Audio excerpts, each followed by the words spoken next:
শূন্য গঙ্গোপাধ্যায়ের কেউ কথা রাখেনি। কেউ কথা রাখেনি। ৩৩ বছর কাটল, কেউ কথা রাখেনি।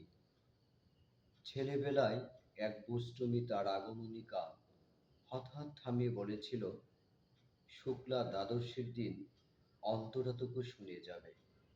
তারপর কত চন্দ্র ভোগ অমাবস্যা চলে গেল, কিন্তু সেই বষ্টমী আর এলো না। ২৫ বছর প্রতীক্ষায় আছি।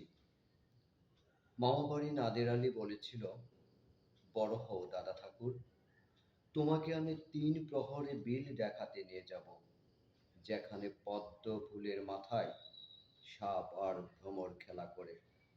নাদের আলী, আমি আর কত বড় হব? আমার মাথা এই ঘরের ছাদ ফুঁড়ে আকাশ স্পর্শ করলেই তারপর তুমি আমায় ৩ প্রহরে বিল দেখাবে?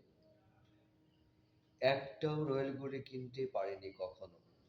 লাঠি লজেন্স দেখিয়ে দেখিয়ে চুষেছে লস্কর বাড়ির ছেলেরা।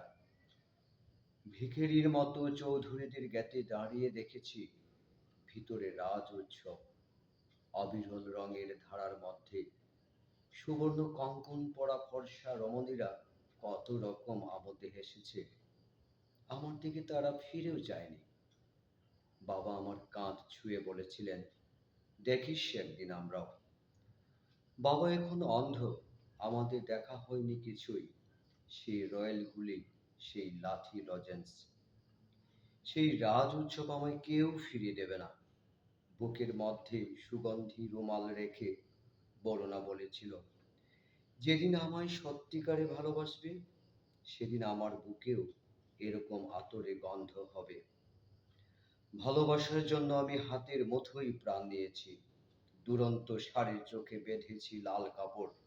বিশ্ব সংসার তন্ন তন্ন করে খুঁজে এনেছি ১০৮টা নীল পদ্ম। তবু কথা রাখেনি বরুণা। এখন তার বুকে শুধুই মাংসের গন্ধ।